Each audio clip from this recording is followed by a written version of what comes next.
Jai Mahamaya Ki Jai. In our last discourse, we had King Janamejaya asking once again Vedavyasa, why did Vishnu have to take so many incarnations? And Vedavyasa started to explain about the curse that Bhrigu had given to Vishnu. So we'll go on and learn more about that. This is chapter 11 in the Srimad, Devi Bhagatam. Vedavyasa said, when the Devas retired from the battlefield, Sukracharya addressed the demons thus. O best of the demons, please hear what has been told to me by Brahma in days of yore. Vishnu is coming here to slay all the demons. He killed before Hiranyaksha, the king of the Asuras, in his war incarnation. He killed Hiranyakasipu by assuming his man-lion appearance. Now, too, he will kill all the Devatas, no doubt, with great enthusiasm. Now, my mantra force will not be of any avail before Sri Vishnu. Without my help, you will not be able to conquer the Devas. Therefore, O demons, wait for some time for me. I will start today to go to the presence of Sri Mahadeva, Shiva Mahadeva, to obtain from him the mantra Shakti. I will return as early as possible, getting the mantras from Sri Mahadeva, and with the help of the power of those great mantras, I will be able to protect you thoroughly. The Devatas said, O best of Munis, we are now defeated and our forces are well nigh exhausted. How will we be able to stay on this earth and expect your return for so long a time? Those who were of great strength amongst us have all been slain. Now we are left very few in numbers.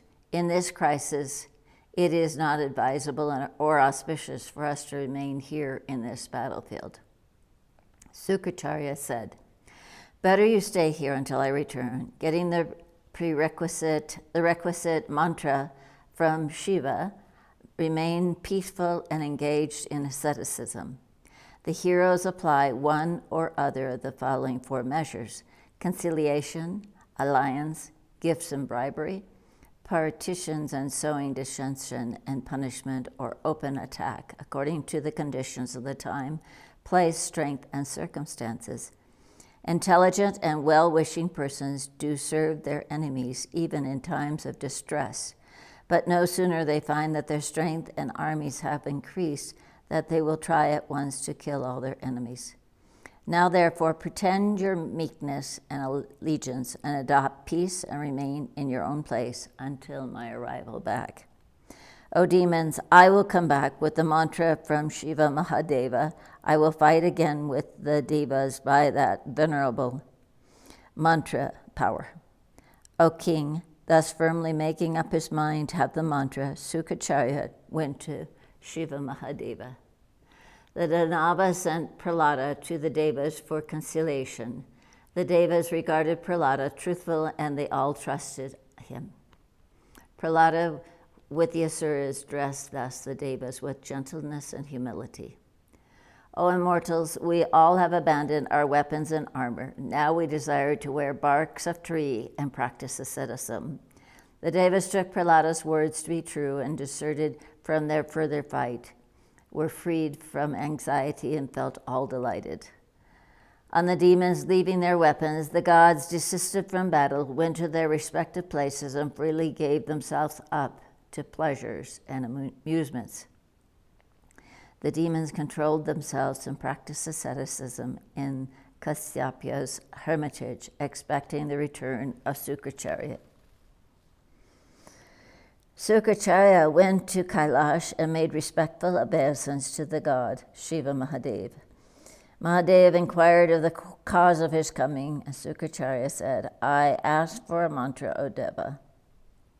From you there are not possessed a mantra that is not possessed by Brihaspati for the defeat of the Devas and the victory of the Asuras.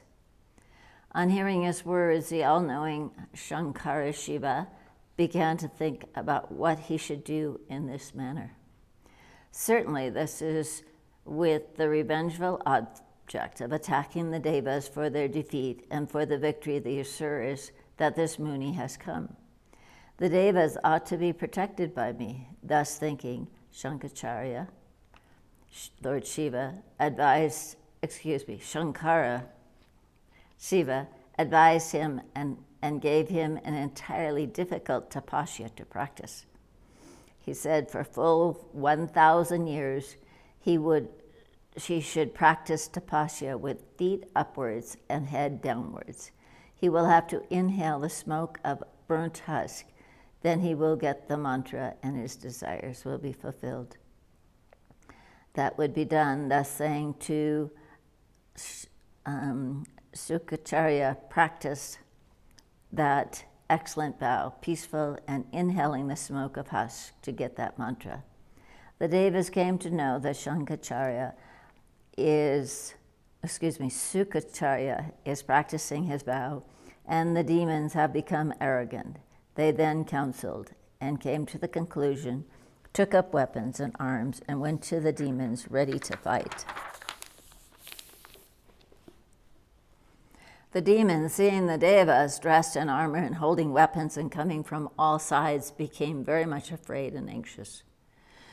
The demons, seeing this all on a sudden, were attacked with fear and began to address the Devas, who were proud with their army, in words full of good meaning and morals. O Devas, we have abandoned our arms. We are now armless. Our spiritual guide is in tapasya. You gave us words of fearlessness. Why then have you come now dressed in your full armor and with armies to kill us? O Devas, where is your truth and where is your religion according to the Shruti? It is stated in the Shruti never to kill the weaponless, the fear-stricken, and the refugees. The Deva said, you sent your good Sukracharya out of pretense to acquire the mantras. Your asceticism is veiled under a deceitful object. Therefore, we will fight you certainly.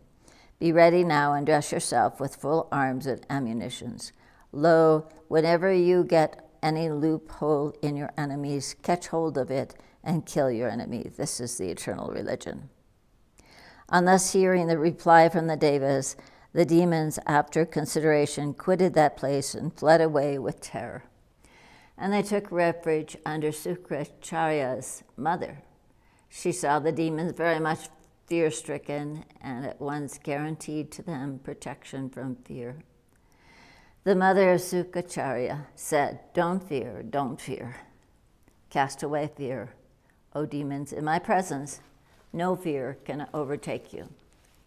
The asuras, on hearing her words, were free from anxiety and pain and remained in the hermitage, in no way now bewildered or agitated, though they had no arms. Here the Devas, seeing the demons flying away, pursued them, and entering the hermitage were ready to kill the demons, not taking into account what strength they gained there. The mother of Sukracharya warned the Devas not to kill, but in spite of her hindrance, they began to slay the demons. Seeing the demons thus attacked, the mother was furiously irritated and told them she would make all of them overpowered by sleep by her tapasya strength. So saying, she sent the goddess asleep, who at once overpowered the gods and made them all lie down on the ground senseless. Indra was amongst the other Devas, and he also lay there dumb and miserable. On seeing Indra thus stupefied by sleep, the Bhagavan Vishnu told Indra to enter into his body. He would then carry him to another place, and he would be better. Indra entered into Vishnu's body, and under his protection he became free from the sleep and fear. On seeing Indra thus sheltered by Vishnu and fearless, the mother of Sukracharya spoke. O Indra, I will devour you with Vishnu today by my tapas force. All the Devas will presently see all this and my extraordinary power. No sooner the mother spoke thus than both Indra and Vishnu were both stupefied under her magical spell, her superior thought power. The Devas, seeing them very much overpowered and bewildered, were greatly struck with wonder. They became desperate and began to cry aloud. Indra, on hearing the Devas cry aloud, told Vishnu, I am more bewildered in particular than yourself. O Vishnu, no need of any further consideration. Before this wretch, inflated with pride by her tapasya, burn us, better cause her death as possible.